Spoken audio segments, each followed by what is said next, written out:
So, And we're live. all right. All right. So, greetings, everyone. Hello. Welcome to the last episode for Cartooncast for 2025. Yeah. Yeah. So,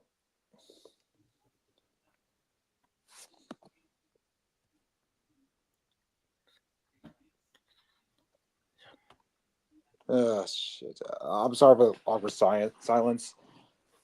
Yeah. What's today's episode about? Oh, the list of the best SpongeBob episodes. Since back in May, we talked about the worst episodes. Ah, ah, now that makes more sense. Yep. And there's a reason why we're choosing to do it with today to mark the release of the newest movie that came out. Oh yeah, that with Mark Hamill as the Flying Dutchman.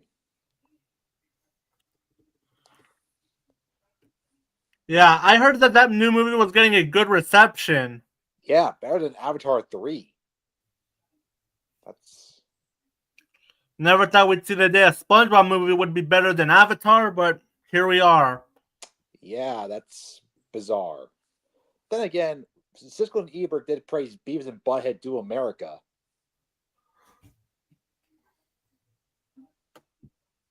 Yeah, that's why I decided to put up the poll to see which movie I should go see, either the new SpongeBob movie or Avatar Fire and Ash. Mm-hmm. Fire, fire, fire. That's my Beavis impression. Hello. Hi, Sean. Hello. Yeah, just saw the title, and you know why we're doing it on this week, on this day. Yep, because it's SpongeBob. Because it's Search for SquarePants Day. Mm-hmm. Yep. Hello. And Yep. and since back in May we covered the worst ones, it's time to go on the opposite side and look at the best episodes. Oh, victory screech. Yep. Yeah, to give a preamble, we're not just talking about the episodes from the pre-movie seasons. We're also going to be talking about some modern ones because we're not one of those sponge boomers. Yeah. One thing I've glad to actually been seeing lately is an appreciation for season 4. Mm-hmm. Because yes, season 4 had some duds, but I'd say it was pretty good. Like it had a, I mean, See, yeah. I kind of like. There was some episode that I do remember. I barely remember the post first movie episode, but I remember Crushing Towers and the one where SpongeBob and Patrick go back to medieval times. Yeah. Yeah. Also, Exactly, Chilbyon. I feel like are underlooked. Like, there's an episode that actually deserves more credit for me. It lost factors because that was an episode that did Squidward torture right, as in it was more of him like receiving repercussions for doing something scummy. Yep. Yeah. In the words of those two people from that biggest modern SpongeBob problems list, the episodes where Squidward rightfully gets punished are more Squidward karma trip episodes. Exactly. Yep. And Yeah.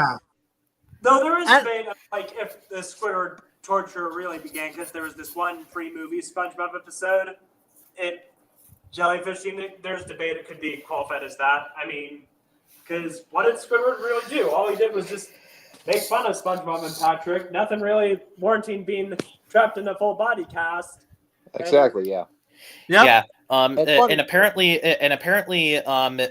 this episode was so loved that season 4 literally ripped this off with The Thing.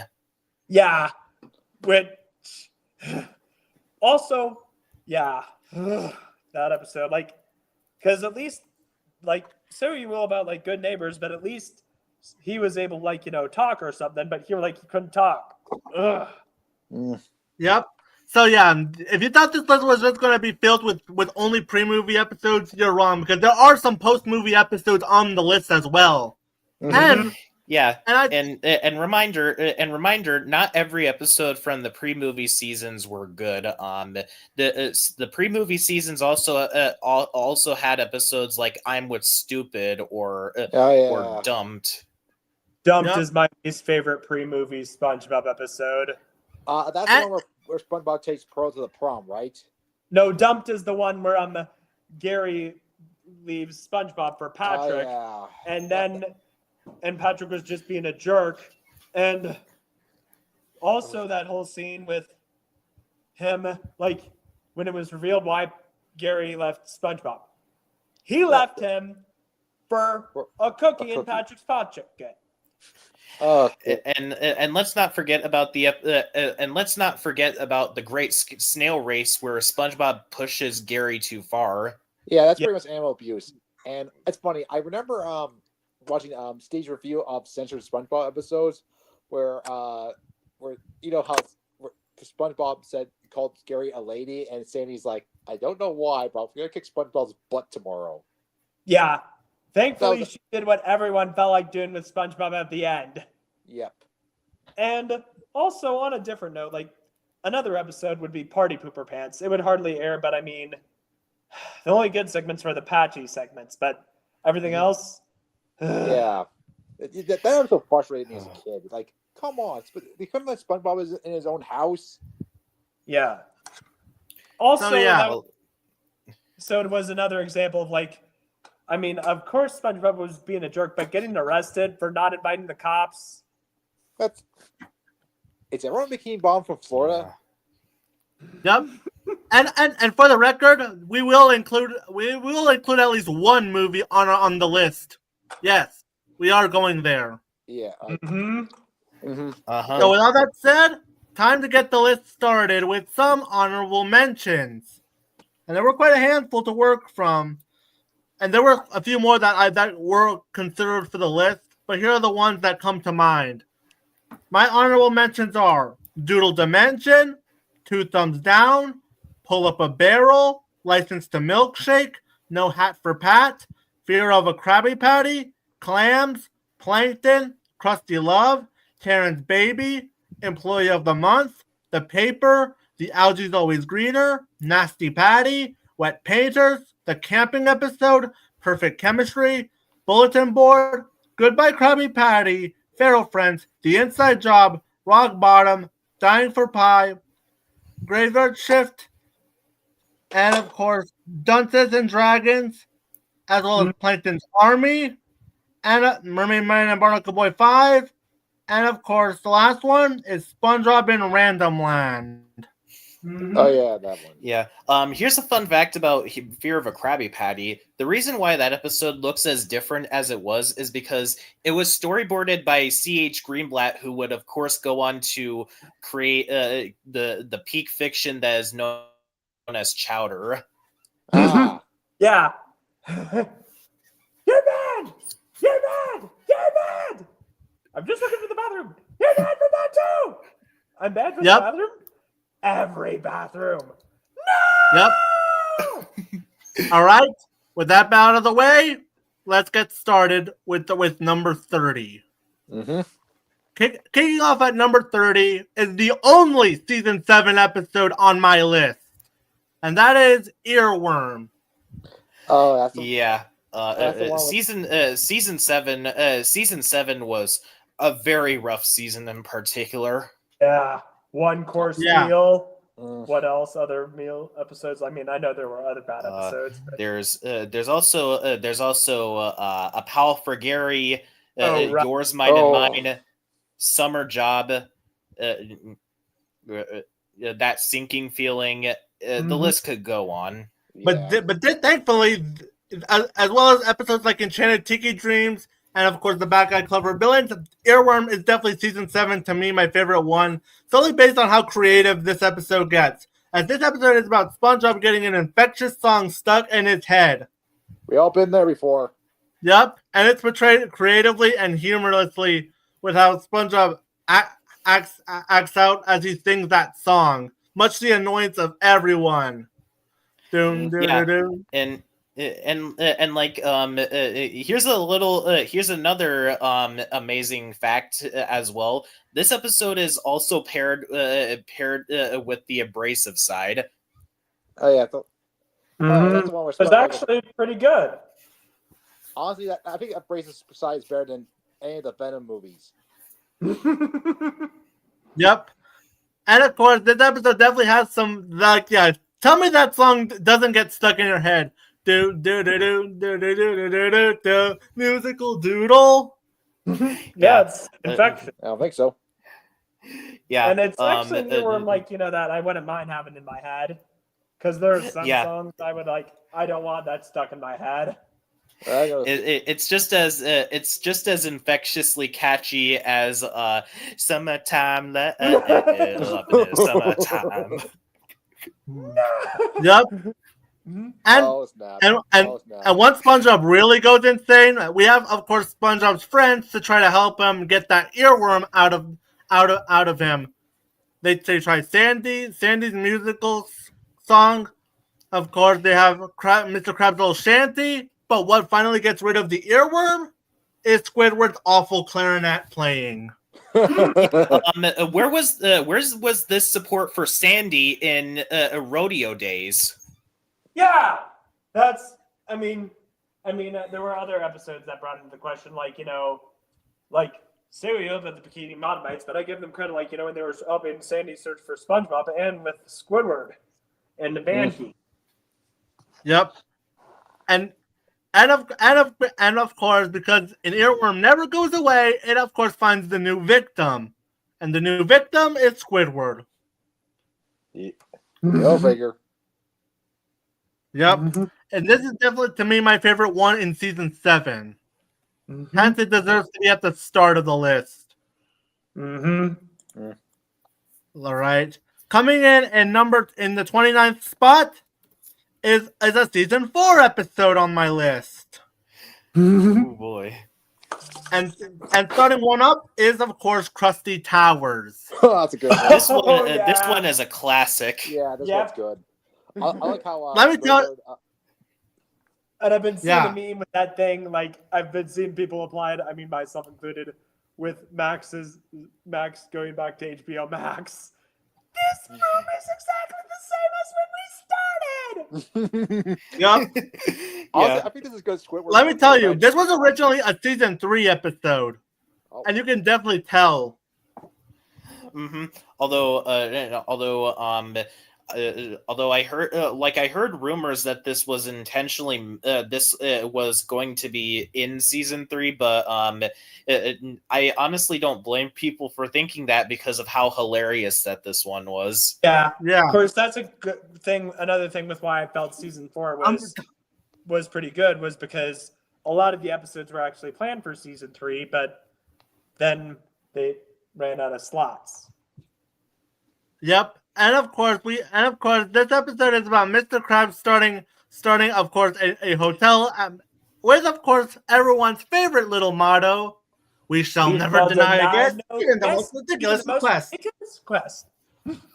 And I would say this. I'm going to say this was a good way for Squidward to get back at Mr. Krabs. It's probably the perfect revenge for Squidward. Yeah, I especially love the toenail clippings and nose hair joke. Yeah. Oh, there was also what happened immediately after that happened. Mr. Krabs going all like, "SpongeBob, sorry, Mr. Krabs, we're out of cheese," and then it cuts to Patrick's room being covered in cheese. Yep. Yeah.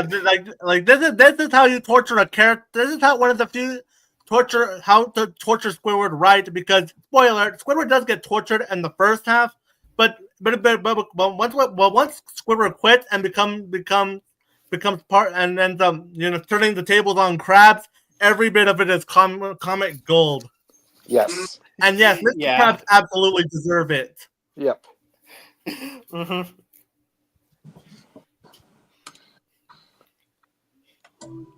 Yeah. For all the people, and the staircase elevator. For all the people who say season 4 started the downfall of this show, how about you look at episodes like Krusty Towers? And yeah, good episodes. Like to me, the point where the show started really actually going downhill was starting in season 6 was with the Splinter. Right. Season 5 had some duds, but it still had some integrity, like, some class. Uh-huh. Yeah. And of course, and this is definitely one of season 4's season 4 classic, and it deserves to be on this list. All right. Coming in at number 28 on the list. Number 28 is of course a pre-movie episode is on here, and that is Idiot Box. Ooh, this is another good one. Yeah. Yep. Isn't there anything odd that isn't about boxes? Welcome to Championship Boxing. I guess this is okay. It's not really about boxing. 2 boxes hitting each other. Oh yeah. So this episode is about SpongeBob and Patrick getting a new TV, but they only really just use the box to play with their imagination. No, their imagination. That meme. Imagination. All right, fine. I want to take me to Robot Pirate Island. And then when Squidward tries to go back into his house, he literally hears something from the box. Yep, and this episode is basically Squidward going insane because of course he keeps hearing every little thing that happens regarding the imagination in that box. And yeah, and this is definitely one of Squidward's funnier episodes. And of course, once Squidward finally does get a taste of what the box sounds like with the imagination, as he finally gets it in its head, he finally made the box work after all. The twist is, it's only really just a garbage truck. I hope we don't shoot down the tops. Boom. Yeah, like tell me you don't relate to Idiot Box at some point. I do. Yeah. So yeah, Idiot Box is definitely a pre-movie certified classic, and definitely one of Squidward's best episodes, and it's definitely deserving on the list. All right. Coming in at number 27 is of course another season 4 episode. Yep, my number 27 is Patrick Smart Pants. Oh yeah, that's a good one too. Yep. Yeah. C dumped. This is how you do an emotional episode. One thing that season 4 does well is definitely drama related storylines. Like, of course, this. Have you seen the snail? And of course, Enemy in Law, as well as Selling Out. And this episode, it actually has one of Patrick's best moments, where Patrick gives up being smart just so SpongeBob can be happy. Yeah, it kind of reminds me of that one Simpsons episode where Homer was smart, but he hated being smart. Yeah. It didn't involve a crayon being stuck up his nose. Right. And yeah, I heard about Fandom Strider covered that in Simpsons episodes with bad messages. Yeah, take that, Simpsons. Yep. This episode really does take the falling out of SpongeBob and Patrick's friendship seriously. As once Patrick becomes more smarter, he definitely alienates not just SpongeBob, but even when Patrick does gain the intelligence, he still alienates both Squidward and Sandy here. Yeah. And Patrick is actually not unlikable here. As opposed to other bad episodes in future seasons. Yeah. And of course, we have definitely the moment that, let's be honest, who else felt for SpongeBob in this scene? Like How can I compete with geniusness? Yeah. Yeah. A little bit. That part is tear jerking. Mm-hmm. And it actually had a funny montage, like when Patrick just learned to grow hair just so he could rip it out. Yeah. Yeah. Oh yeah. That's pretty much my reaction when I found out about the plot to Venom 3 from 2 weeks later. Yep. I already wrote this in the comments section, but Patrick was smarter than Sony's No Spider-Man universe. Yep, and of course, there is some funny bits. Of course, the one with Plankton. I'll show you subspecies. Oh, that also spawned a meme because you see Patrick studying, and then the next panel is Patrick with that 2x4 stuck in his forehead. Yep, and of course, this episode of Patrick trying to rekindle his friendship with SpongeBob by doing the things that he does. Yeah, like I honestly wouldn't be surprised if the episode Not Normal actually took inspiration from this episode. Mm-hmm. And Not Normal is a bad episode. Yeah, and hey, Patrick SmartPants is a good episode to base to make episodes like this. Mm-hmm. Mm-hmm. Yeah. Not Normal was one of the better episodes from season 6 because season 6 was not good. Yeah. And of course, this episode, Patrick willingly decides to give up his intelligence and become an idiot again. Mm-hmm. And it was a lot better than Homer becoming smart. Mm-hmm.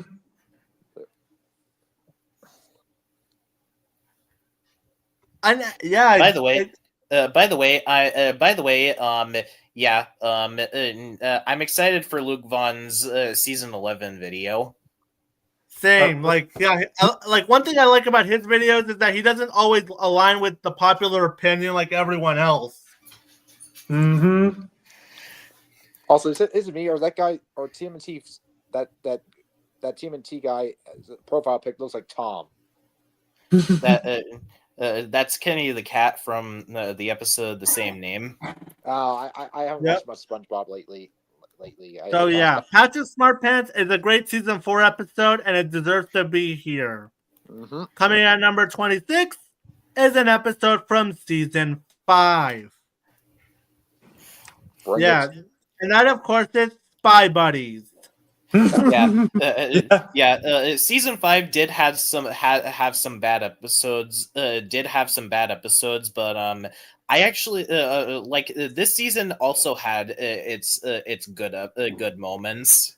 Mm-hmm. Yeah, this is probably the funniest episode in season 5.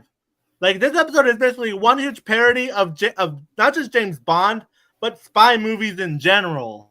Mm-hmm. Like,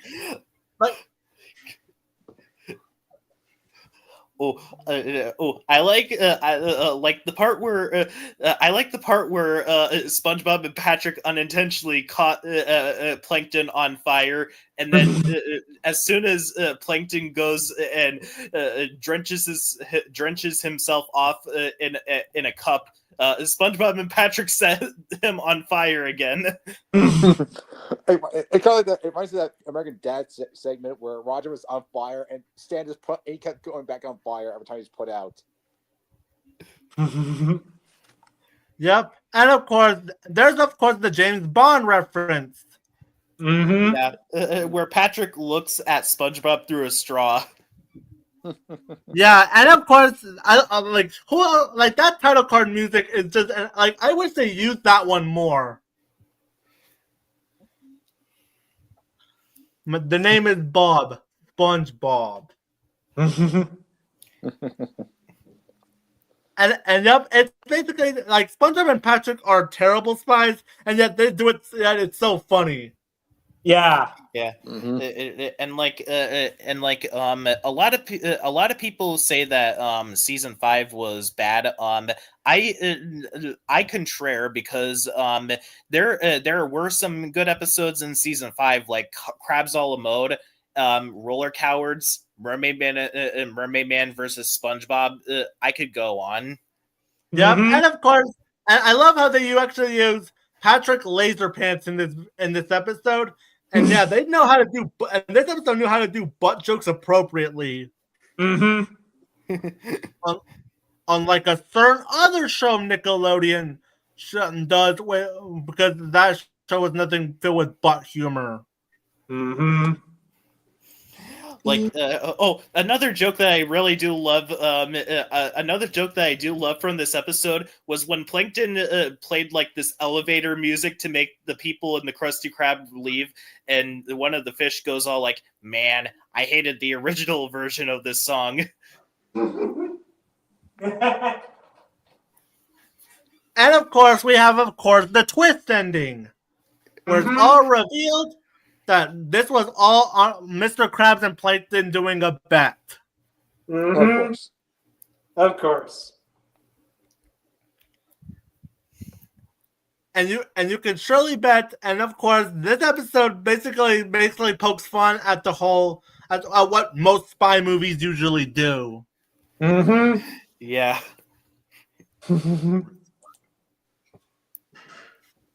Yep. So yeah, if you enjoy any spy media, you'll definitely like an episode like this. Hence, it's number 26 on here. Coming in at number 25 is from season 1. Okay. And that, of course, is Karate Choppers. Oh, I love that one. Classic. This episode honestly feels like an allegory for drugs in a way. This episode definitely showcases SpongeBob and Sandy's friendship, as they both do karate. And one thing that later seasons tend to screw up is how Sandy is usually the ones that end up coming on top. Here, we actually do see that both of them are evenly matched. Yeah. And the volcano sauce. Yep. I do like how Sandy basically stands up for SpongeBob when she accidentally ended up getting him fired initially. Yep. Yeah. And Mr. Krabs is mainly just trying to do what's best for SpongeBob, because spoiler alert, that's actually nice. Did start to have problems with everyone. By the powers of naughtiness, I command this particular drop of hot sauce to be really, really hot. Yeah. Yep. And I'm surprised Sandy was able to drink some of that hot sauce. Mostly from Texas. SpongeBob and Patrick would absolutely get chased off by Mr. Horse. Yes. Though I think Sandy would probably kick Mr. Horse's ass. Yep. And of course, so SpongeBob and Sandy practically do try to stop doing karate, but they can't resist. However, you would think Mr. Krabs would fire SpongeBob after what he did, as well as the fact that SpongeBob does try to own up to that fact. But the twist is, Krabs was able to find something good out of their karate. Yeah. There's also the ending in particular. I love karate. I love karate. I love money. I hate all of you. That's a classic. Oh, and also this funny line. SpongeBob, I need you to clean this bathroom. Yes, ma'am. I mean, sir. I mean, boss. I mean, poobah. Go! Yep. And this is definitely one of season 1 classic that definitely has me coming back to it. Hence the number 25 spot. Coming in at number 24 is another season 1 episode on the list. And of course, and that number 24 is of course Texas. Yeah. Hey, Patrick, what am I now? Stupid? No, I'm Texas. What's the difference? Yep. So we learn that Sandy is from Texas and she becomes homesick. Which I'm pretty sure anyone would relate to that. Yep. So yeah. Which of course leads to one really emotional song. Yes. Wish I was back in Texas. Do you know the Muffin Man? And of course, it not only shows how homesick Sandy really is, but it explains why she is the way she is that way. Because it definitely describes Texas to her as something she was passionate about. And don't get me started on that. On of course the final line in Sandy's song.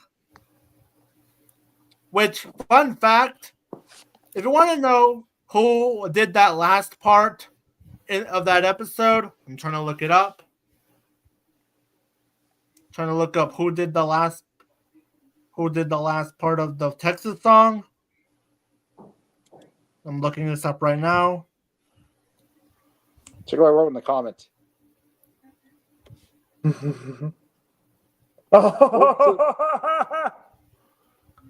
do you say about Texas, you little jackasses? Yeah.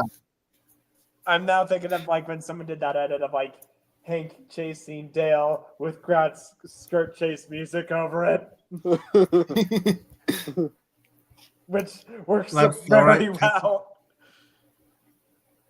So, in case you're wondering who did that last part, it was a singer named Junior Brown. I wanna go home. Yeah. Oh, that's interesting. Yep. And of course, there's definitely funny. That's of course the iconic of them roasting a steak. Oh, yeah. Well, what's so great about dumb old Texas? What did you say? Texas is dumb. Don't you dare say the name in Texas in vain. You mean we can't say anything bad about dumb old Texas? No, you can't say nothing about no. Hey Patrick, who am I? Stupid? No, I'm Texas. What's the difference? And then they start running away. And I like how Patrick got nuked. Yeah. I've seen a lot of memes that relate to that part in particular, like a show, like a certain show getting canceled while SpongeBob is still running and stuff. Yeah. Or when people are reaching a certain age. Yep. I'm there.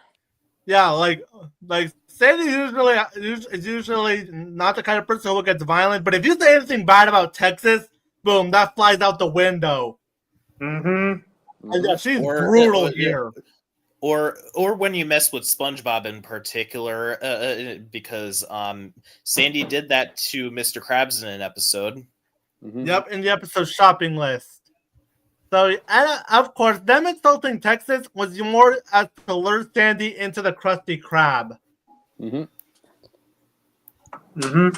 Where they get their own ideas of what Texas is like. I mean, it's not bad. But, I mean, to be fair, they didn't have internet back then. Right. And of course, this ends up with Sandy accepting her place in Bikini Bottom. And then Patrick insults Texas again. Or was it something else? Yes, what did you just say? Oh. Should I start running now? Yes. So yeah, Texas is definitely is both someone we can relate to, and it's just pure comedy gold. Hence, it's season 1 classic. Coming in at number 23 is an episode from season 11. Oh boy. Oh boy. We have, of course, probably one of the funniest episodes and probably one of the more divisive episodes nowadays. And it's of course my leg. My leg. This is how you do an episode paying homage to the past.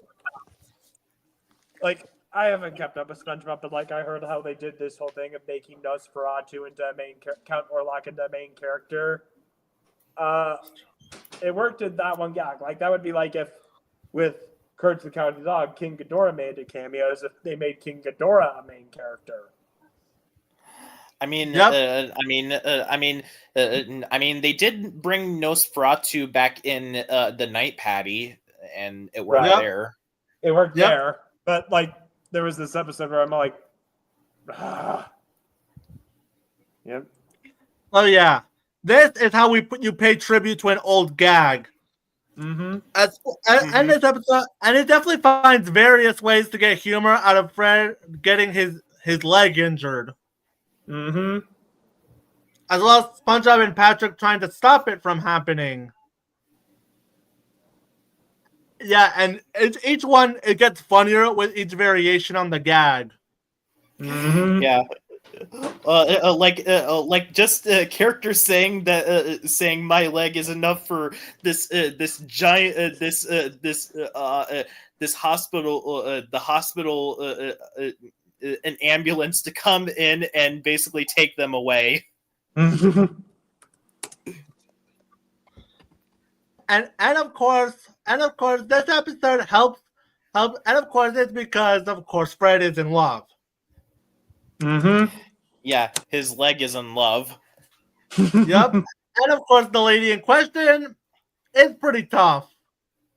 Yeah, and she's voiced by she's obviously voiced by Kevin Michael Richardson, who also played Mr. Gus in Uncle Grandpa. Mm-hmm. And Bulkhead from Transformers Prime. Mm-hmm. Yeah. Yep. First the Ice Cream King, and now this nurse. If we get the voice actor for Pizza Steve to somehow become a character in this show, the trio would be complete. Oh yeah. Yep. And of course, which leads to the song "My Leg Is in Love." Yeah, and it's definitely a great way to end the episode. Mm-hmm. Yeah, this is such a great season 11 episode. Although too bad its sister episode, not so much. Oh. Was it Ink Lemonade, right? Oh. Yeah. Yes. Oh. Seriously, now, how do you go from an amazing episode to one of the worst in the entire series? Then again,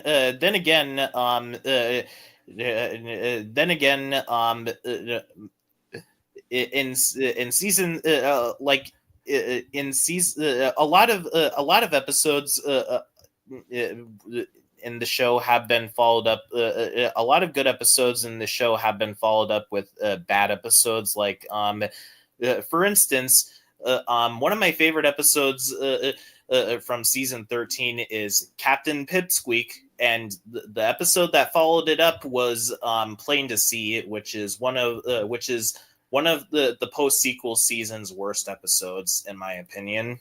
Mm-hmm. So yeah, My Leg is definitely a modern classic, and it deserves to be here. Coming in at number 22 is of course the very first episode of the series, Help Wanted. Mm-hmm. Oh no, sardines. Anchovies. Okay, thank you. It's that smell, that smelly smell. It smells smelly. Anchovies. Wow. What? Anchovies. No Dr. Soyberg to help them out.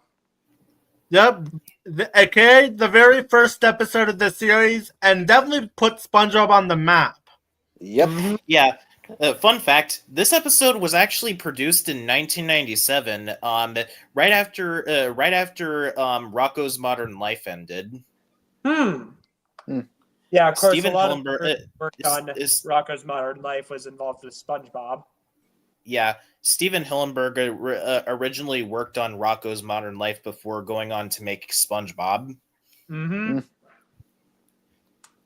So yeah, this episode helped lay the groundwork for SpongeBob being a regular in the Krusty Krab, and it also showed Patrick in one of his more likable lights, and it definitely a supporting friend. Yeah, and by the way, Camp Coral, this is how SpongeBob, Mr. Krabs, and Squidward met. Yep. Granted, Squidward was neighbors with SpongeBob before, so yeah. Yeah. Yep. That. What else? Seriously, I'm gonna say a joke here. Camp Coral, the original series. These timelines are so confusing. Yeah. So yeah, and of course, once the Krusty Krab is flooded with anchovies, SpongeBob comes in to save the day with his hyperdynamic spatula, which leads to a song "Living in the Sunlight," sung by Tiny Tim.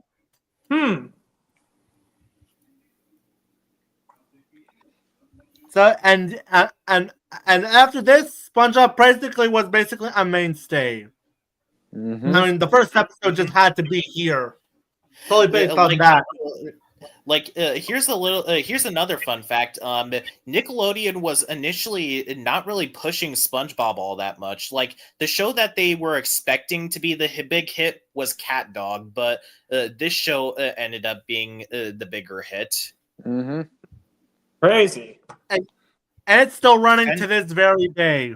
Yeah, it's kind of like how Disney thought that Pocahontas was going to be the big hit, but Lion King ended up being the big hit instead.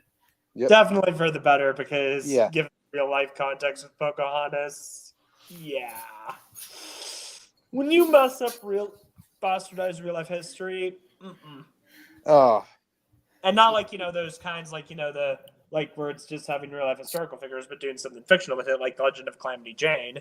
But I mean, say what you will, but I think I'd rather take Hercules over Pocahontas. Same. At least Hayes won.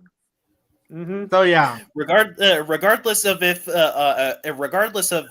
Hercules looks like Vegas. So yeah. And it's been like Greek mythology. All right. So yeah. The first episode is on the list. And that's where it's going to end up being, because coming in at number 21 is an episode from season 2. And that is, of course, Pressure. Under Pressure. This is how you make a sexism episode. Take notes to Fairly Odd Parents with one of your early season duds and Teen Titans Go. Yeah, or as well as Dragon Quest from MLP. And seriously though, that line of I don't act like other dragons. Oh, not even close. But why would you watch a Spike? Still rubs us the wrong way. Yeah. Anyways, back to Pressure, and this is yet another episode that definitely shows SpongeBob and Sandy's dynamic. And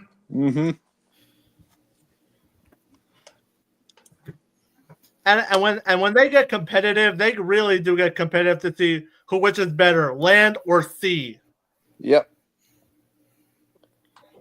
And Squidward did a dark joke. And name calling. And drowning. Don't forget drowning. Good one, Squidward. Woo! Not on your life, sport. And it had some other funny bits. Like, can you reproduce by body? Can ya? Can ya? Can ya? Can ya? Oh, and don't forget this joke. Oh, we're late for our fitting. Into what? Your chicken costumes? We are not chicken. My walk-on. And of course, I like the finale with. Oh, by the way. And with the seagull. Oh, by the way. With the puppets.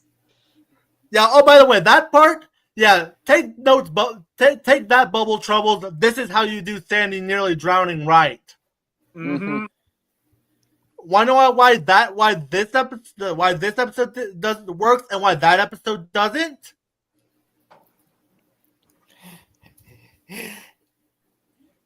That's because in this episode, Sandy does bring it on to herself. Exactly. Mm-hmm. And it was not for the entire episode or something.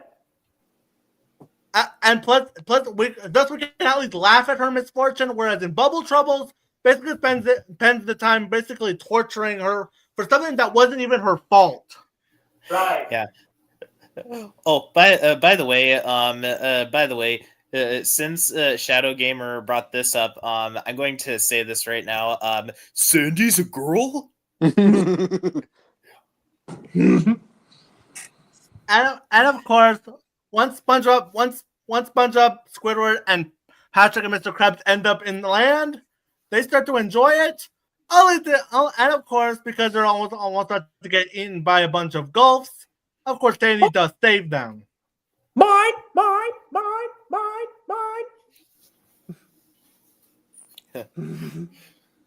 Oh, that reminds me of the quote from Finding Nemo. Yeah, that's what I was referencing. Oh. I always think of that quote with the seagulls. By the way, fun fact about Sandy's voice actress. She also went on to voice Cindy Vortex and Jimmy Neutron. Yeah, I recognize that voice. Yeah, and of course, this episode leads to a moral where nobody can be the best at everything. Mm-hmm. Free cheers for feeling sorry for ourselves. Hip hip, hooray!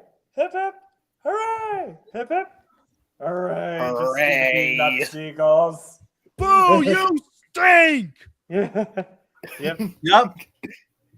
So yeah, Pressure is definitely one of the more overlooked episodes in season 2. Hence, it deserves to be on number 21 on the list. And that, of course, leads us to the top 20. Oh boy! Coming out of my number 20 is a tie. And it's between 2 Halloween episodes. Mm-hmm. And that is Scaredy Pants from season 1 and The Legend of Bikini Bottom from season 11. I have fond memories. I like both. Like, I have fond memories of Scaredy Pants because it was one of the first SpongeBob episodes for me. And Legend of Bikini Bottom, yeah, it's a classic too. Let's start with Scaredy Pants. Mm-hmm. Let's start with what we like about both episodes before we talk about them individually. Well, what I like about Scaredy Pants, Scaredy Pants has the meme face with Mr. Krabs accidentally choking on an apple.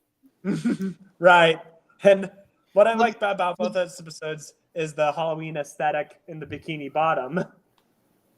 Yeah, I love the stop motion in Legends of Bikini Bottom. Yeah, and one thing I did wish was felt was a missed opportunity. I mean, I know SpongeBob hasn't had the strongest continuity, but I mean, they mentioned like Plankton being in SpongeBob's head in like the second SpongeBob movie, so they acknowledge like what happened in the previous episode with like the previous Halloween special with the Flying Dutchman, like how the SpongeBob scared the Flying Dutchman.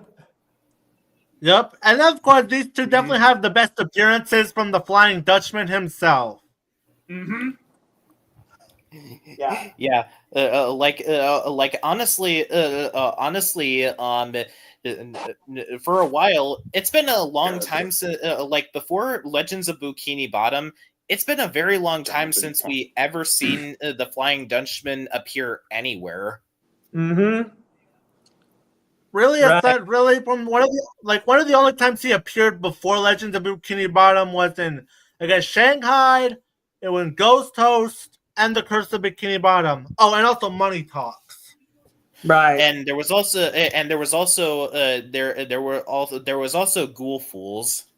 Right. And of course, SpongeBob versus the big one.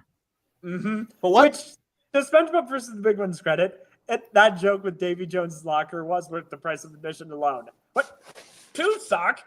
But that means, yeah, that's right, baby. Welcome to my locker. Rest in peace, Davy Jones. Mm-hmm. Yep.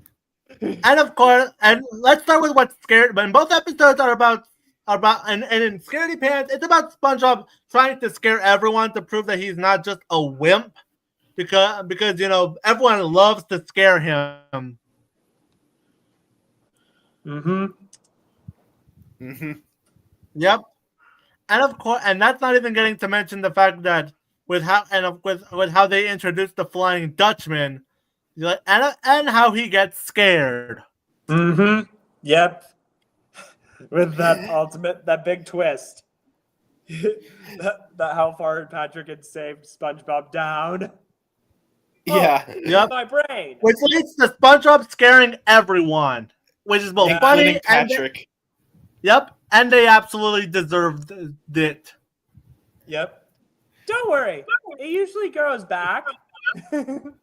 And now we go on to the Legend of Bikini Bottom, which is basically SpongeBob trying to accept that scary equals funny. Yeah, and like I love the stop motion in this episode. And it was a given because this was done by Scream Novelties, who also did It's a SpongeBob Christmas. Mm-hmm. Which we'll talk about that one later on. Mm-hmm. Yeah, and they also did Robot Chicken, and yep. Anytime they do it's stop fitting because motion, it has this joke that was like may have been a reference to that Robot Chicken sketch. Krabby Patties are made out of crabs. Yep. Yeah. You're eating people patties. And yeah, the stop motion animation is just as gorgeous. And not only does it capture the Halloween aesthetic, it's basically if you take the Muppets with Tim Burton. Mm-hmm. And of course, SpongeBob finally does get scared and realizing that scary doesn't always equal funny.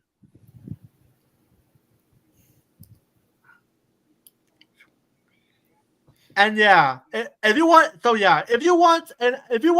a pair of Halloween related media to watch every Halloween, these 2 episodes definitely would definitely be preferable. Yeah. Yeah. Definitely. Hence why they're both number 20 on this list. Coming in at number 19 is definitely is one of the most. It's like, tell me if you never related to this kind of never related to this. If you learned a cuss word and you end up saying it more times because you thought it was cool, that's Sailor Mouth. Yeah. Oh, watch out! Better watch out. That song "Sailing from the Dr. Bank" is featured in the intro too. What's up, right, dude? Anyways, back to Sailor Mouth. And Sailor Mouth, as a kid, this episode was hilarious. Agree. Yeah. Hello, Patrick. Lovely day we're having, huh? Yep. I actually this heard, episode is about SpongeBob and Patrick learning a new cuss word, and they end up saying it. Yeah, I didn't know. At first, I didn't know. I didn't know what the meaning behind the dolphin noises was, but I learned what it was later on. Yep. And this episode definitely has an onslaught of, and every time they cuss, it's hilarious. Agree. Like, one, because you're left ambiguous onto what word they were specifically saying. Yeah, apparently there's uncensored audio hidden in the Nickelodeon vault of what SpongeBob and Patrick were actually saying. I say we rate the Nickelodeon vault and release the and release the swearing dub. I would love to see what the swearing dub is like. Yeah. Yeah, saying. And look, as much as I hate to, and as much as I hate to ever use this joke unironically, this is probably one of the few times I will ever say this. If Vivzy Pope wrote SpongeBob, Yeah. Or that actually works here. Of course, the case that the meme should actually be if Rob Zombie wrote X instead. Yeah. Honestly, I think that honestly, I think that the meme should be changed to like if Santa Inc. Wrote SpongeBob, because Santa Inc. is actually what people think that Has Been Hotel is like. Yep. And let's be honest, I related to this kind of plot before. As spoiler alert, I ended up picking up some profanities from really when I was like as a kid on a bus when I kept hearing it. So this episode definitely captures how it feels like when you learn a word that sounds cool, but realize it's a bad word. Yeah. Yep. And of course, because Mr. Krabs decides to punish them for using the word, Mr. Krabs says all 13 bad words. I thought there was only 7. Now that you're a sailor. Like, trust me, trust me, the fact that he said all bad words, every single bad word known to man, is both hilarious, and it leads to SpongeBob and Patrick trying to turn the tables and try to tell on his mother. By the way, it's kind of noticeable that later on, Mr. Krabs' mom ended up changing voice actresses. Interesting. Now that I just realized it, now that you mentioned it. Oh my! Like, and of course, Mr. Krabs' mother decides to give them a reasonable punishment. If you're gonna talk like sailors, you're going to work like sailors. I guess you scallywags earned a glass of lemonade. My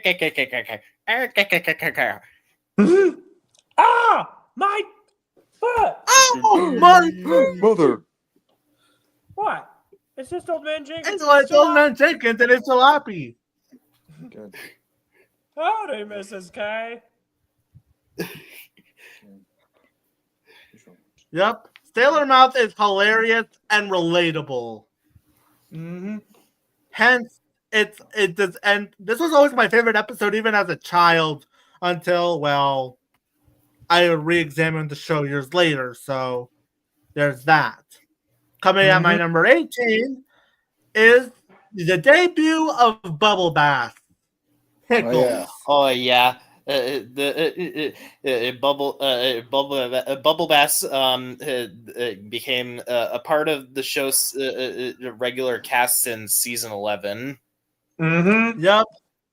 And let's be honest, even after future episodes, this is still his best appearance as an antagonist. Although if we were to come to Patrick Star Show, yeah, that him impersonating Doug Walker would be up there. Yeah, every episode of this show should be tossed in a dumpster and set on fire. What's the bet the writers really loved this episode? Yeah. So this episode is about Bubble Bass claiming that SpongeBob forgot the pickles, which just messes up SpongeBob real hard. Yeah. The ending where it's found out that he was hiding the pickles under his tongue, and then he said and there's my ride, and then he runs away. I could have met that's basically the witch running away after Mr. Ender's second video on him in a nutshell. Yeah, like hip hip hooray, hip hip hooray, and so of course we have 3 cheers for Squidward. Hip hip. Boo! Boo! Hip, You hip. stink! Yep. And this episode doesn't forget to be a serious story. As SpongeBob forgets to do basic stuff. He gets everything mixed up, which leads to Mr. Krabs being the concerning character that he is, actually tries to help SpongeBob. Hey, remember when Mr. Krabs actually used to somewhat care about his employees? Yeah. Yep. Good times. Yeah. As opposed to episodes like since when has Mr. Krabs ever cared about anyone in the post-movie era? Especially in season 7? Right. 1-course meal, the sense of money, and summer job come to mind. Yeah. And as well as the Krabby Chronicle. Mr. Krabs, around this time, Mr. Krabs actually somewhat cared about his employees, such as in the episode Suds, where he lets SpongeBob go home because he was too sick to work. Oh yeah, that's a good one. That's nice. Krabs wasn't really the best person in the early days, but how good Degrade was, man. Oh yeah, that is one of the times Mr. Krabs actually cared about people, as well as the episodes after Whirly Brains, where he started to actually care about Mrs. Puff. Yeah, which makes Summer Job all the worst of an episode now. Yeah, especially because he was blackmailing his girlfriend. Yep, so yeah. Pickles is definitely one of season 1's best episodes, and it deserves to be here. Coming in at number 17 is, of course, an episode from season 2. And it was so good that it got a sequel in season 11, Frankendoodle. Oh yeah. Nice. Me. I think that's how you say it. Where's the leak, ma'am? So Frankendoodle is probably one of the most creative episodes of the series, of the pre-movie era. Yeah. As this episode is about SpongeBob and Patrick creating Doodle Bob, and he's a menace, to put it mildly.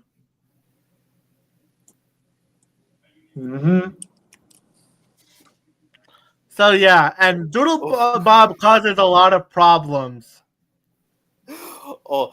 Such as beating Squidward up when he goes to knock on Squidward's door. And of course, which makes him probably one of the best villains of the series. He is a force to be reckoned with. Yeah. Yeah. Oh, and my reaction to Mr. Horse when he gets upset over Ray and Kylo's relationship in The Rise of Skywalker. Take it easy, it's just a movie. Yep. And of course, you just love how that pencil can do anything. And another fun fact is how the beginning and ending has Mr. Lawrence himself make a live appearance. As a crybaby artist. Yeah.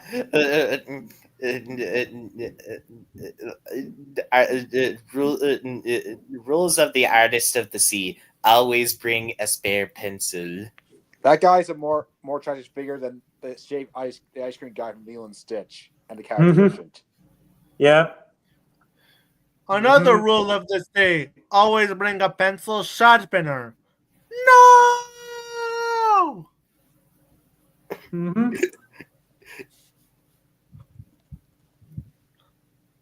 So yeah, Frankendoodle is a classic, hence it's number 17 on the list.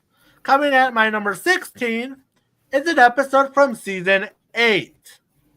Yeah, and of course that is Planet of the Jellyfish. Yes, this is a good episode. This is obviously a take on Invasion of the Body Snatchers. Yeah, and other B movies. Oh yeah, that's a good one too. And also like Hold the Mayo. Hey, let's reference this one. But fetishizing abusive but it's fetishizing abusive relationships. Disney should be called out for this. Yeah, be sure to save those imitations ideas for when we talk about the Lilo and Stitch remake in January. Yeah. Be sure to rehearse that. Be sure to rehearse those lines. Yeah. By the way, here's a joke that I love from this episode.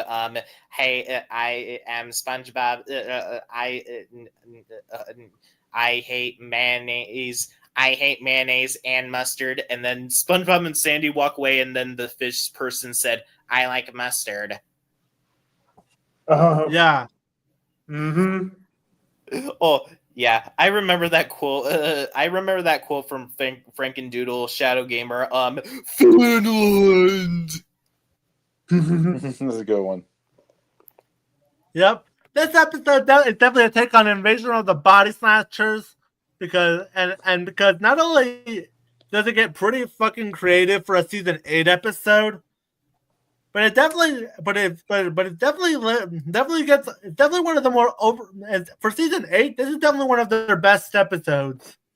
Yeah, compared to season 6 and 7, season 8 was a definite improvement over the previous two. At least in terms of good episodes. Yeah. Yeah. And of course, we learned, and of course, because I hate mayo, yes, I said it, mayo is disgusting. I don't get the appeal of it.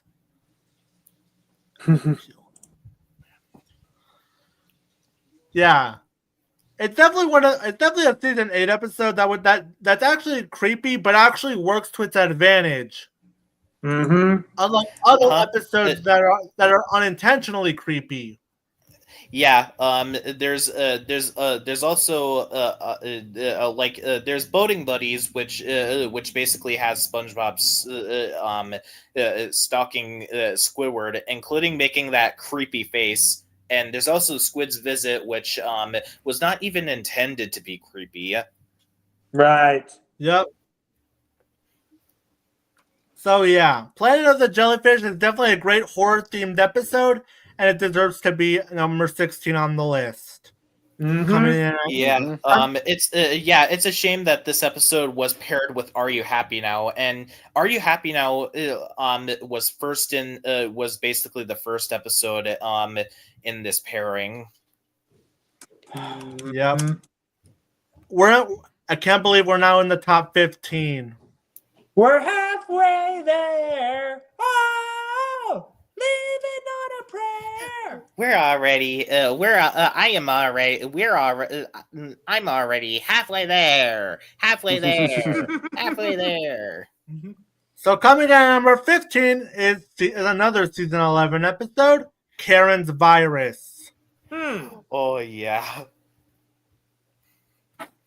Oh yeah. This one is great. First off, let's talk about the bit of the animation style in this episode. SpongeBob has really stepped up its CGI since season 5. Like, we all know how bad that the inside of the bus was in Atlantis SquarePants, right? Mm-hmm. Yep. And I love how this episode blends both the usual animation style with the 3D. And yeah, it looks really good. But even more so, I like how this episode does show that Plankton does care about Karen. Mm-hmm. Nice. There's also I don't know if this was in what the episode was intending to do this, but this episode actually has a Lord of the Rings reference where Patrick's where Plankton where the buff version of Plankton says, "Go save Karen," and then SpongeBob says, "No," and then he says, "What do you mean no?" And then SpongeBob says, "Oh yeah." Yep, and of course there's also a bit of the ending where you see in the background a lot of callbacks to previous episodes. Yeah, but according to the Sponge Boomers, this is basically just nostalgia pandering, apparently. Even though this episode does it sparingly. Mm-hmm. And it's only left as a background element, and yet I still love it. Yeah, I love this element too. So, and of course, there's some other things to like about it. Like this version of Plankton is definitely enjoyable. Mm-hmm. Who wants to see Plankton as a tough guy? Yeah, I do. So yeah, Karen's Virus is definitely one of season 11's best episodes, and it deserves to be at the halfway mark of the list. Coming in at number 14 is an episode from season 1. And of course, and that is Pizza Delivery. Mm-hmm. Yeah, this episode shows that Squidward deep down cares about SpongeBob. Mm-hmm. Yep. How many times did I tell you, how can I eat this pizza without my drink? Yeah, let's address that jerk in the room. Mm-hmm. Hey, if you wanted your drink, go to the store, or how about look in your fridge? Mm-hmm. Are you expecting SpongeBob to give you a drink that you most likely didn't order? Yeah. Mm-hmm.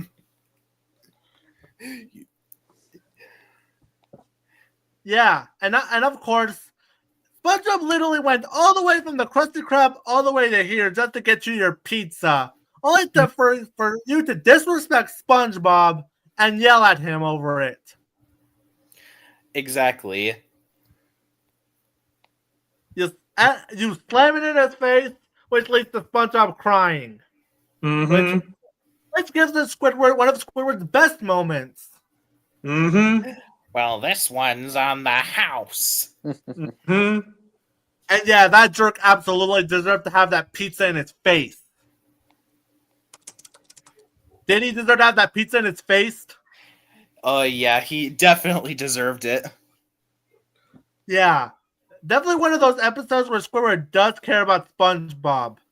Unlike other episodes I can think of. Cough, Little Yellow Book. And also whatever happened to SpongeBob. Yep. And barring that, there's also a lot of stuff that makes this episode a timeless classic. Like the Krusty Krab pizza song. The Krusty Krab pizza is the pizza for you and me. The Krusty Krab pizza is the pizza from Tivoli. And my feet are killing me. Yeah, this episode is basically just SpongeBob and Squidward trying to get a pizza back to a customer, and this episode definitely has some funny moments with how both Squidward and SpongeBob bounce off of each other. Mm-hmm. Yep. Like SpongeBob, of course, trying to imitate what he saw in a movie, where he basically tries to dance on the road. It shows how good that this episode was. Since I presume that the new writers of the show really do love pizza delivery, because they've done a lot of good episodes that involve SpongeBob and Squidward basically teaming up with each other, like the sewers of Bikini Bottom and as well as Sanitation and Sanity and bottle burglars. Yeah. So and yeah, what is it that it's usually always entertaining to see SpongeBob and Squidward team up? Yeah, they like whenever they're not torturing Squidward, just seeing these two ever team up is usually fun to watch, because SpongeBob works as a good foil to Squidward's negativity. SpongeBob is the overly positive, happy-thinking-go-lucky sponge, while Squidward is a pretty cynical in life.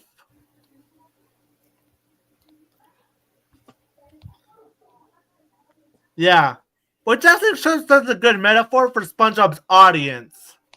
Mm-hmm. Like as kids, we're like SpongeBob. As adults. Let's not forget about Mustard O' Mine, which could also technically be considered as a SpongeBob and Squidward team up episode, even though Patrick is joining along. Yep, and this episode exemplifies SpongeBob's target audience. As kids, we're like SpongeBob, but as adults, we become Squidward. Mm-hmm. Like, have you ever felt that before? Mm-hmm. Yeah. Squidward's probably one of the most relatable cartoon characters ever. Whenever he's not being tortured. Mm-hmm. Mm-hmm. So yeah, Pizza Delivery is a timeless classic, and it deserves a spot. And it's my number 14. Coming in at my number 13 is a special on the list, and this one came from season 5, and that episode is Friend or Foe. Yes. Mm-hmm. Yeah. Good choice. So this episode explores the childhood backstory of Mr. Krabs and Plankton's friendship before it turned into a rivalry. Mm-hmm.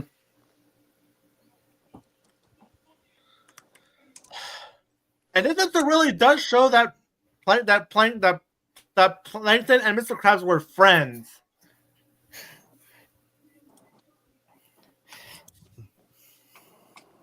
And it definitely works as a good origin story for the show. Oh yeah, this is how Mr. Krabs and Plankton really met. Mm-hmm.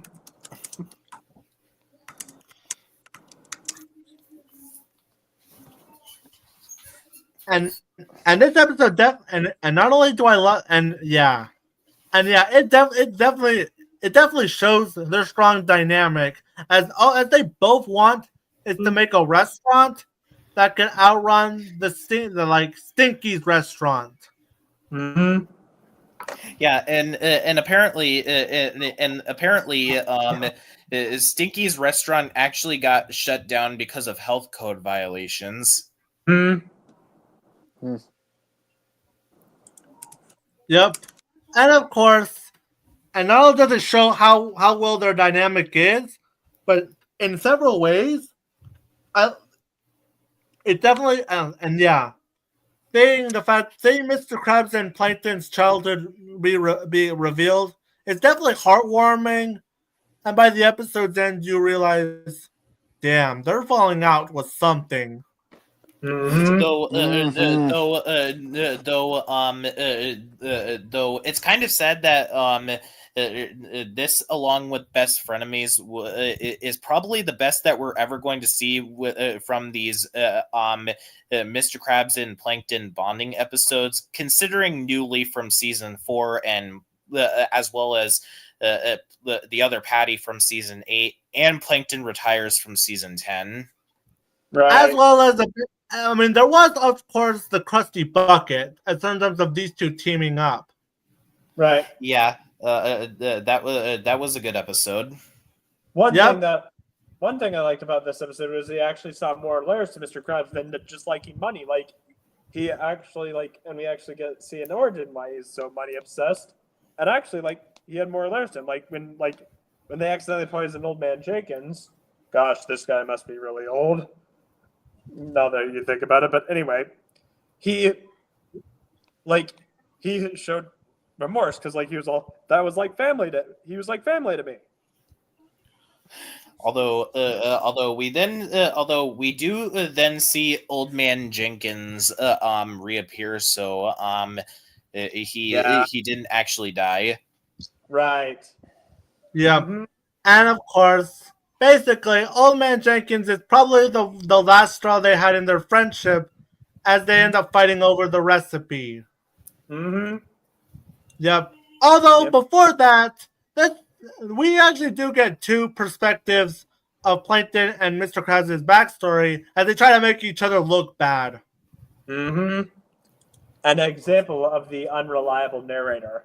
Plus, it had this good joke with one of them. I can't hear you. Can you stand closer on another band? On one of the, maybe the pads here? Which one? The one that says eject or the ones that says trapdoor? Oh, either one. Yep. And of course, yep. And of course, we have, the Patchy segments. Yeah. Honestly, this is probably the last. This was the last good Patchy segment that we got for a while. Yep. At least until I guess either it's a SpongeBob Christmas or Feral Friends. But yeah, this episode does show the falling out between Patchy and Potty. Mm-hmm. Working at a restaurant, and these two practically getting on each other's nerves. Right. Yep.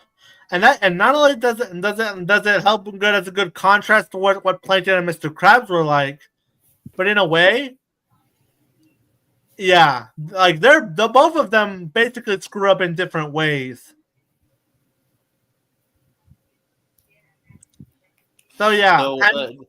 Though in all honesty, I think that some of the other specials from season 5 could have definitely benefited from having a Patchy segment say Pest of the West or whatever happened to SpongeBob. Yeah. Now that I think about it, Pest of the West could work with some cowboy. Patchy is a cowboy. So yeah, and this was the very first episode of season 5. And it definitely shows. Yeah, in a good way. A way to start off the season, a good start, even if things fumbled around at the end. But hey, it was a good start. So yeah, and I like how even though the main dream was a terrible episode, they did at least remind us of that. Mm-hmm. Even after one course meal. Ugh. Yeah. Yeah, you tried beating those allegations, Mr. Krabs. Mm-hmm. So yeah, Friend or Foe is my number 13. Coming at my number 12 is the best episode of season 6. You know this one's coming. My number 12, Sand Castles in the Sand. Mm-hmm. Oh yeah, that's what I'm talking about. So yeah, Sandcastles in the Sand is a true highlight for season 6 because while season 6 was filled with bad episode after bad episode after bad episode, this was the one big gem of season 6. Mm-hmm. Yep. And despite that, the beginning pretty much being the only real weak part of the episode, hence why it's not in the top 10, which we see a bit of Patrick's skin. Gross. Yeah, I didn't need to see that part was bad. But thankfully, everything after this episode picks up in quality and very fast. As we know, as SpongeBob and Patrick did it into making sandcastles, and what could turn from just simple to downright epic. Also, I love the fact that I also love the fact that they made fun of the fact that they couldn't say frisbee in the show. Yep. Why couldn't they say frisbee? Yeah. What's so controversial about a frisbee? And yeah, it is beyond bonkers and creative on the many uses of sandcastles and seeing them fight each other. Frisbee is a copyrighted name. Ah, yep, that makes sense. Oh, yeah. Oh, I see. Like, yeah, they take their sand sculptures very seriously. They go into full-on war. They reference tanks and they even reference Transformers. Mm-hmm. If only they had better marketing for Transformers 1. Yes, I'm still salty about that, and I will die angry at that. Fuck you, Paramount, for doing a shitty job with your marketing. Mm-hmm. Then again, Paramount also fumbled the ball with Smurfs, even though, let's be honest, nobody thought that movie was going to be good in any capacity. And the marketing for Sponge Out of Water heavily involved on the characters outside of water, outside of the water, instead of showing their 2D selves. Mm-hmm. Seriously, Paramount, get better marketing. Yep. Sandcastles in the Sand is such a unique episode in season 6, and that alone makes it the best episode of that season and deserves the number 12 spot. That's another thing. Paramount, give up. Warner already declined your offer 3 times by this point. Mm-hmm. Yeah, like, seriously, I've seen clingy girlfriends give up more than you. All right, coming in at my number 11, yes, this episode just barely escaped the top 10. And this episode was almost in the top 10. But my number 10 is Have You Seen This Snail? My number 11 is Have You Seen This Snail? Mm-hmm. Oh, yeah. Mm. Honestly, this is how you do an episode like Dumped. Correctly, yep. And Gary has a better reason for leaving SpongeBob. Yeah, he didn't feed him. Mm-hmm. And yet, this episode doesn't make SpongeBob unlikable. Like all he did was get caught up on a game, trying to do a challenge. Mm-hmm. Yeah, this episode definitely emotional and definitely shows why SpongeBob does care about Gary. If only that could be said for a season 7 episode. Mm-hmm. Yeah. About for Gary is still awful. Yes, it really is. Yep. And yeah. And it definitely shows both SpongeBob's eternal sadness with missing Gary, but it also shows Gary living the new life with a new owner. But it turns out that the owner was just fattening him up because she was planning on eating him. Mm-hmm. Yeah. Yeah, it's funny. I've never seen Steve's review. Apparently, the old woman was supposed to hold an axe, but Nickelodeon found that too sensitive, so they replaced it with just cookies. But then again, there are a bit of stuff that in this question were like, wait, that's allowed in Nickelodeon shows, like some of Dan Schneider's stuff. Sir, And also breadwinners and their twerking. Mm-hmm. I mean, then again, the same season did have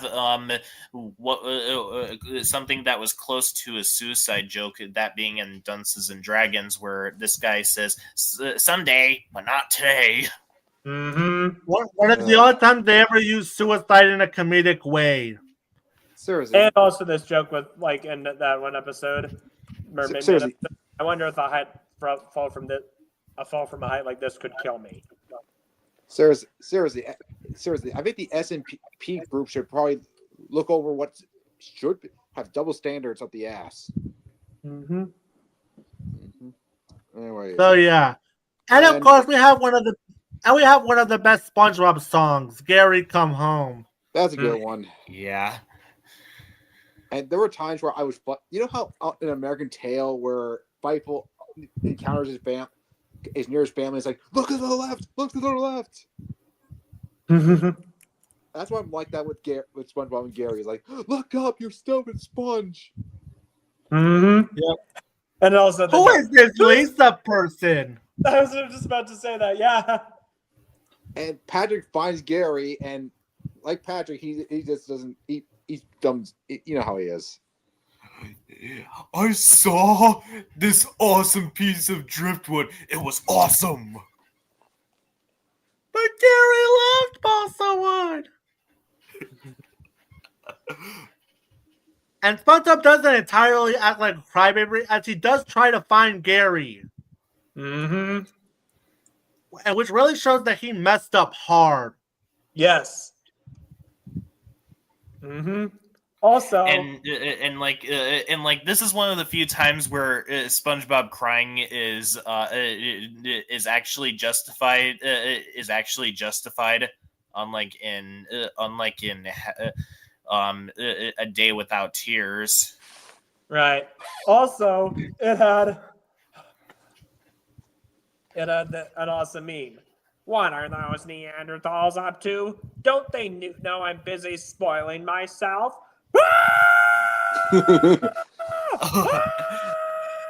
That's classic. I've spawned that meme. That was just awesome. Yeah, I've seen that meme be used for a lot of characters. Yeah, I did one where you're gonna laugh at this, where Squidward screams while Bart throws a chair at him. Yep, and it definitely makes. Yep, and it definitely shows that and with the endings, it definitely shows that the emotional beats were earned, and that SpongeBob deserved to have Gary back.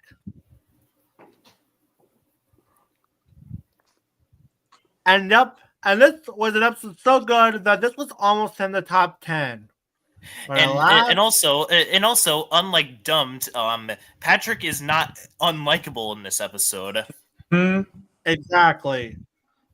And thus we've reached the top 10. All right. So coming in and yep, starting off the top 10 best episodes is SB129. Future. I guess this was before manners were invented.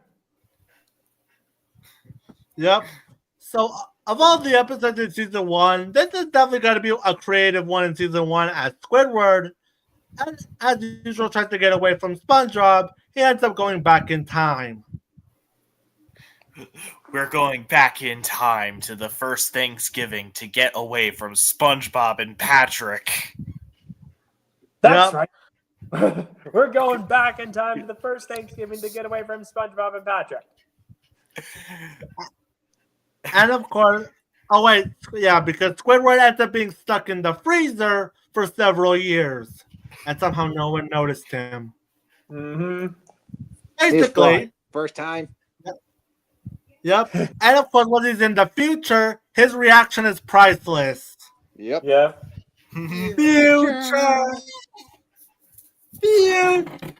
Future. I wish I had a brick right now. And then Squidward goes back in time to prehistoric times where he sees Fish Cave's version of SpongeBob and Patrick. Mm-hmm. Yeah. And he unintentionally creates jellyfishing. Yeah. Who's the barnacle head who came up with that game anyway? You are, Squidward. Yeah, it's kind of like it reminds me when Bondo Jojo is responsible for the Powerpuff Girls. Girls, that one episode, Powerpuff Girls. Yeah. Yeah. It was me. And of course, Squidward messes with the space-time continuum so much that it ends up being white background where he is alone. Mm-hmm. Alone. Alone. Alone. Alone. Alone. Alone. Alone. Alone. Alone. Alone. Alone. I gotta get out of here. Hey, don't worry, Squidward. At least you're not stuck in the void. Yep. Where's the time machine? Where's anything? Where? Yep. I want to go home. I want to go home. I want to go home. Yeah. Yeah. Of all the time traveling episodes in SpongeBob, this is by far the best one. Mm-hmm. Hence it deserves the number 10 spot to be in my top 10. Coming in at my number 9 is the best episode of season 1. Mm-hmm. And if there's any episode where you can show a newcomer what SpongeBob truly is, please be sure to show them ripped pants. Mm-hmm. Mm-hmm. Yeah. And it's a good example of a meme or a joke, not to overuse it or use it at appropriate times. Yep. Yeah. Waffles from Teen Titans Go is a good example of a joke that was run into the ground. Mm-hmm. And looking back, I just realized something because I was watching this clip with Back in the Barnyard and realizing, hey, this running gag was actually used pretty sparingly, and it was actually pretty funny. Someone did a supercut of all that times in the episodes, and there were only 3 scenes when they did that gag. So SpongeBob rips his pants, and because everyone found it hilarious, he milks the joke until the joke no longer becomes funny. Mm-hmm. And the reason why it works is because it starts becoming funny to everyone, only to get annoying to everyone else later on. The final straw, of course, was when SpongeBob pretended to drown, even making Sandy mad. That's not cool. Do not ever cross the line like that. Mm-hmm. Oh, yeah. Hey, folks, viewer mail time. Oh, this one's from Sally, age 14, saying, "Dear Pig, aren't you interrupting the story at the most inconvenient time?" The answer is yes, Sally. Keep those viewer mails coming. That gag was seriously that running gag was awesome, and I'm glad it's become a meme. Yep. Everyone is rightfully mad at SpongeBob for doing that. Yeah, that's it lays him to be a loser on the beach with nobody, to the point where even his own pants abandon him. Damn. What do you mean we? Yeah. And SpongeBob asks himself, am I the biggest loser on the beach? No. I mean, I forgot that. I forgot to put on sunscreen. Ouch. I was buried in the sand. They forgot about me. Which leads to probably one of the best songs in the series, Ripped Pants. Mm-hmm. A song I think we can all, probably the most relatable song in the series. And this one hits hard. Mm-hmm. Whenever we mess up, it really does show our actions do have consequences to them. Yeah, that's true. Yeah. Also, there was like when Mr. Horse making a ton of burner accounts to send violent messages to people is one of the examples of that. Yeah. And a certain someone we know. Also, I remember And of course, I remember there was also. I mean, we can talk about how this song works as a good Beach Boys reference, but when you get to that down to it lyrically, it starts to hit a lot harder. Mm-hmm.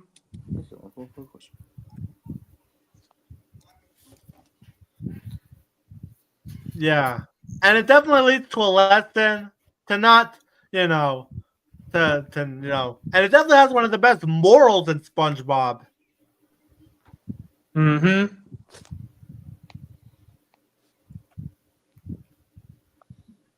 It's not only just to be yourself, and to not constantly make a fool out of yourself. Mm-hmm. Otherwise, you just alienate everyone. Mm-hmm.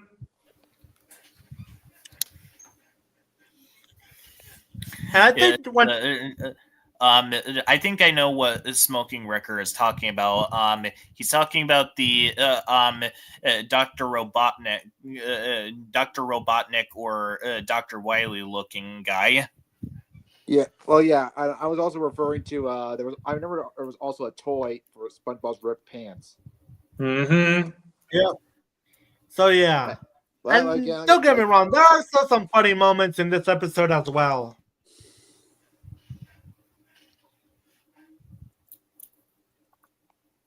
Yeah. So yeah, Red Pants is definitely the best episode of season 1, and it deserves the number 9 spot. Coming in at number 8 is an episode from season 9. And damn, I can't believe I actually forgot to talk about this episode whenever we talked about season 9 during our first episode, because Plankton Pet is really good. Mm-hmm. Yes, this episode is adorable. Mm-hmm. Okay. As opposed to most Plankton episodes, where it's usually revolves around him trying to steal the Krabby Patty secret formula, I like how this episode actually shows a different side to Plankton that we don't normally see. Also, the beginning of the episode is actually very dark. Like, if we didn't know the context that it was Plankton in a baby costume, that would have made the sequence where Mr. Krabs basically beats up an infant a lot more dark. Yeah. Even the gang for It's Always Sunny would think that's going too far. Mm-hmm. Yeah, like they found a make to make child abuse funny. That's like another show I know, Family Guy. Mm-hmm. The reason why the child abuse joke works here in Plankton's Pet is because we know that it's Plankton, although everyone else does not. Mm-hmm. Yeah, and they react in horror. Yeah, how dare you? You toy with our emotions. Just like Family Guy. And of course, Mr. Krabs puts on the baby head back onto Plankton, and he ends up kicking him out of the restaurant, which leads to a bunch of ladies beating him up. Oh yeah. Squid Baby was awful. Mm-hmm. I heard tales about how horrible it was, especially how Squid would shit his pants.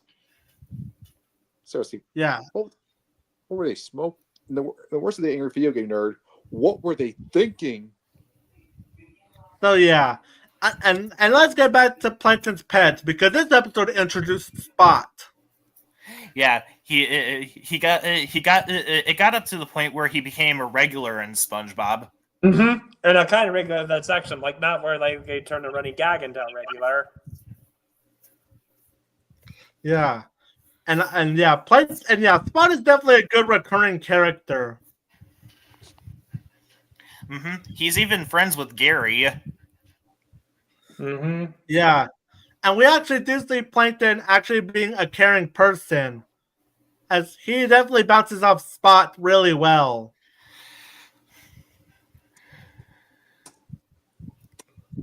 Yeah. Heck, even when Plankton basically decides to punish Spot for eating the Krabby Patty as a whole, well, he does start to regret it and starts caring only for it to be gone.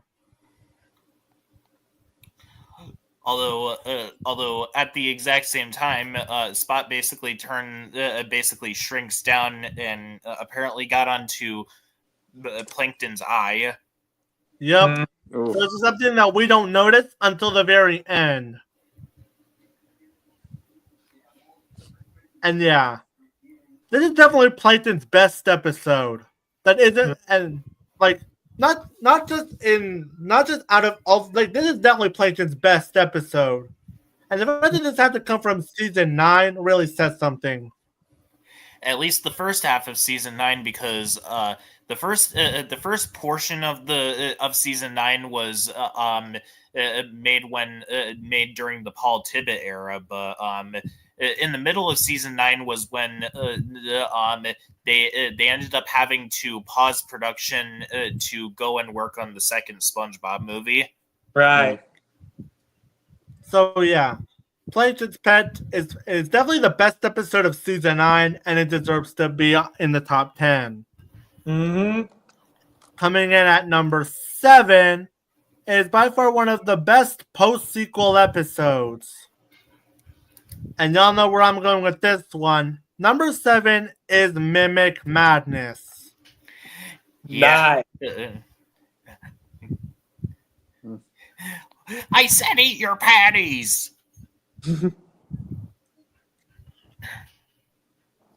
By far, even if you're a detractor of modern SpongeBob, this is considered to be one of the best episodes of the series. Like this was apparently the one of the episodes that got certain people back into SpongeBob. Mm-hmm. And for good reason. This episode is basically how you do face freeze right. Mm-hmm. Of course, I don't think face freeze is that bad, but this is better than face freeze. Yeah.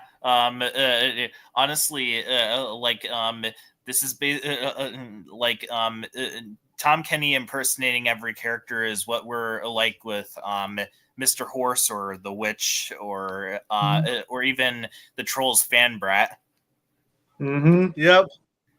Yeah, like Tom Kenny, this episode really does show that Tom Kenny really is one of the best voice actors ever. Mm-hmm. Like, he goes all out with the impressions. And it definitely shows, and as well as the animation having various faces, various facial changes and designs. He has no life. Yeah, and actually pretty similar to Rip Pants in a way, where everyone starts to enjoy it, but after a while, it starts to get old, annoying, and repetitive. Though unlike in Rip Pants, SpongeBob didn't go as far as to pretend that he was drowning. Mm-hmm. Yeah, and of course, it results in SpongeBob forgetting who he really is. Mm-hmm. And we of course get the famous "Who Am I" song. Mm-hmm. Yeah, this is probably the best in-universe song of the series.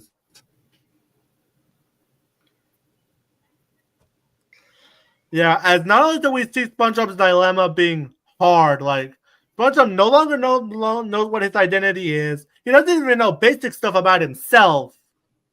And of course, Tom Kenny's voice performance with him impersonating every character.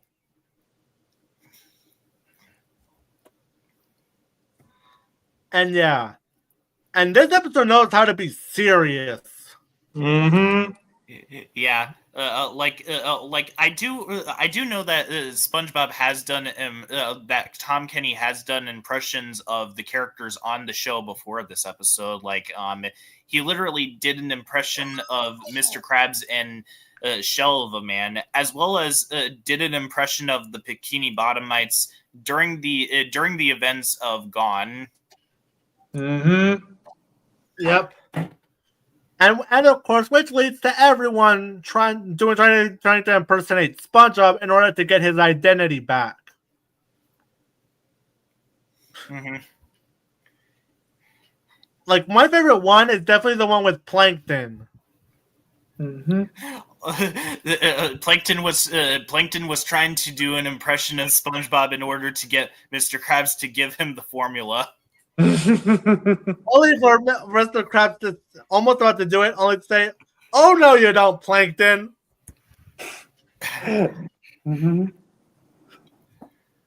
Yeah, but Mr. Krabs does at least compliment Plankton's impression. And of course, which leads to SpongeBob finally getting his identity back. Although everyone else now becomes SpongeBob. Oh, damn.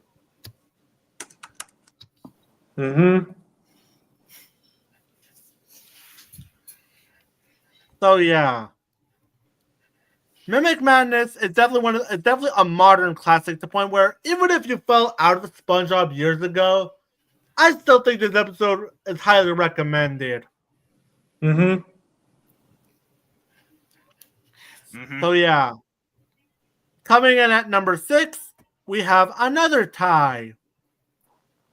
And whereas we talked about 2 Halloween-centered episodes, it's funny that this stream is come out in December.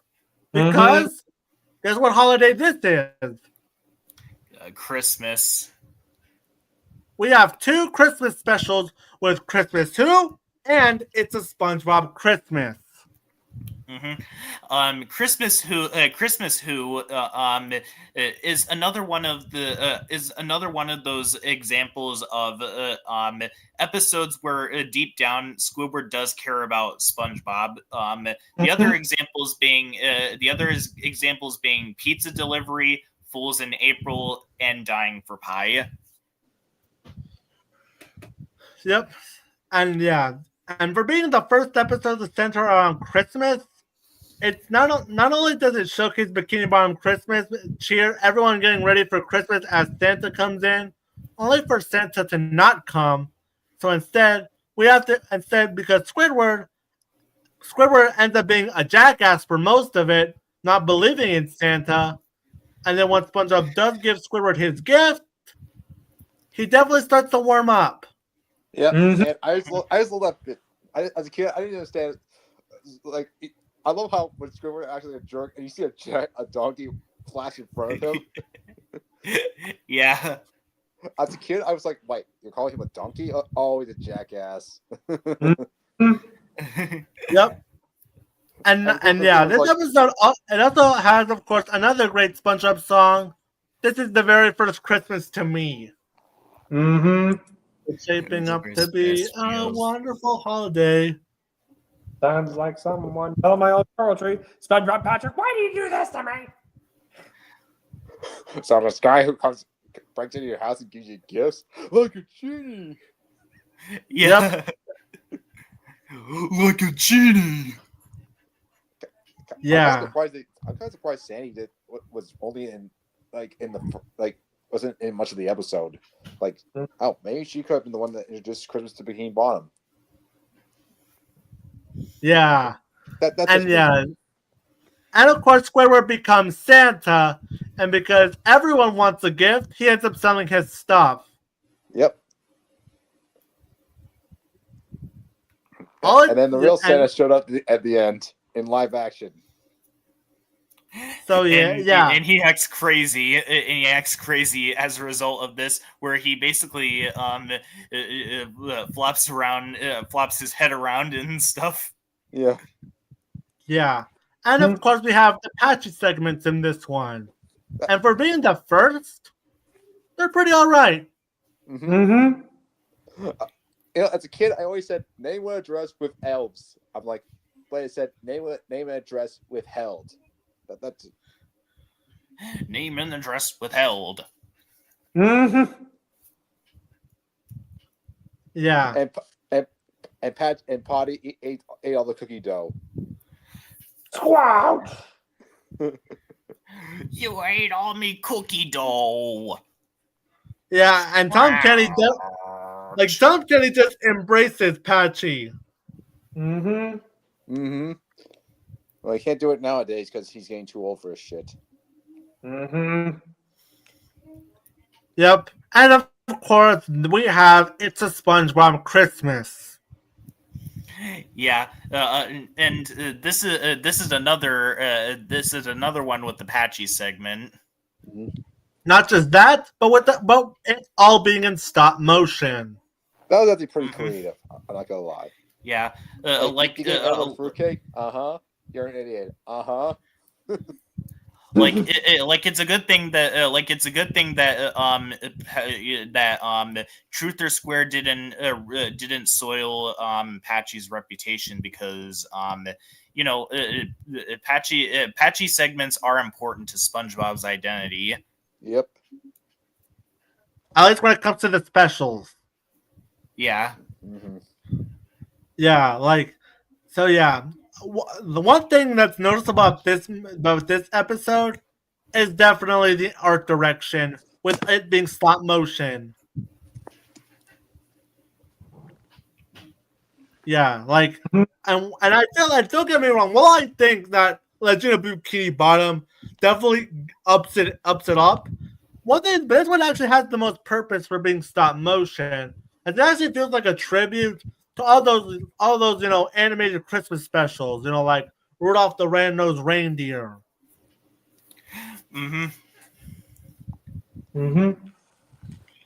So in this episode, Plankton basically tries to turn everyone into Bikini Bottom into jerks by contaminating fruitcake with jerktonium. And of course, just to make himself look less bad in comparison. Though the only plot hole that this episode has, how did Santa not see Plankton giving jerktonium to the other Bikini Bottomites? I have no idea, man. Because the plot says so.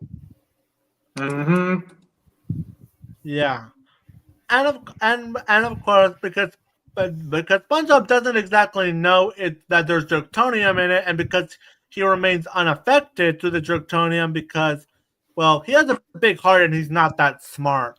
So there's nothing for his mind to be manipulated. Yeah. And of course, he ends up giving some fruitcake, only for everyone in Bikini Bottom to be jerks. Yeah. Apparently, this was one of the first episodes of SpongeBob in a very long time where Steven Hillenburg was heavily involved with it before the post-sequel seasons. Yeah. And of course, because everyone in Bikini Bottom ends up being jerks, we have to have SpongeBob try to turn everyone back to normal, which leads to a SpongeBob song called "Don't Be a Jerk." Don't be a jerk. It's Christmas. Yeah, and and not. Apparently, this song was actually made in 2009. But if you watch the episode, it kind of feels like it was solely made for this episode, and it definitely rings home the Christmas meaning that Christmas is not the time to be an asshole. Yeah. By the way, yes. To debunk those sponge boomers, Steven Hillenburg did approve of the post-sequel seasons. Yep. And yeah, if only some people we know could stop being a jerk online during the holidays. Yeah, like a certain Red Horse man. Go for good. Peter, the horse is here. Yeah. All right. Yep, and of course we have. Yeah. So, and let's also look at who voiced Santa in this episode. Who Santa voice actor. The person who voiced Santa in this episode is John Goodman. Mm-hmm. The second time he voiced Santa. The last time was Speechorama as the evil Santa. But that was and I believe he voiced him. Did he voice Santa again in SpongeBob? Like I believe there was that Moon episode. No, that was Louis Black. Ah, yeah. Sorry. So yeah. Oh, also with it's a SpongeBob Christmas. It had that great joke with the patchy segments. Look out! There's a fork in the road, and not that kind of fork, but like an actual fork. Yeah. So yeah, if you want your good fill of Christmas cheer, always watch these 2 episodes. Mm-hmm. And they're both number 6. All right, top 5.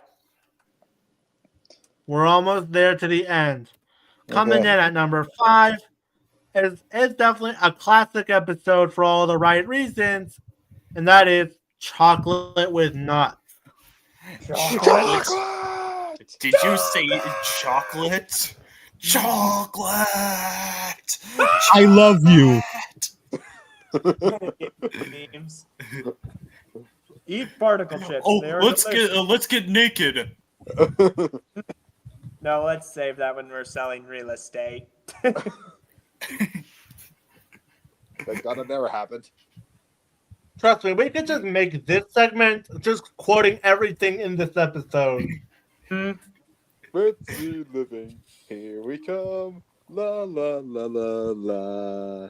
Fancy living, here we come. Okay, can you imagine if they had Venom in this? Wait, did you say Hi, that? mailman! And I like how they all lied about chocolate and they didn't get caught. Hello, Yeah. I love you. That ending was priceless. When he was that guy. So, how long have you 2 known each other? What? What did he say? I was actually talking about the chocolate guy chasing them all across town, and this whole time, he just wanted to buy all their chocolate. That's comedy. Now that I got you right where I want you, I'd like to buy all your chocolate. Chocolate. I remembered the time that they first invented chocolate. Sweet, sweet chocolate. I always hated it. I was only a day old when the episode first aired. Dang. Like, trust me, every single thing about Chocolate with Nuts is quotable. Yeah. And of course, those 2 old ladies would end up coming back in season 12 with the episode Biddy Sitting. And as well as, we have, of course, the con man in this episode. Mm-hmm. And yeah, he definitely serves as a funny little antagonist in this episode. Yeah, he literally dresses. He literally pretends to be a guy who is injured. Mm-hmm.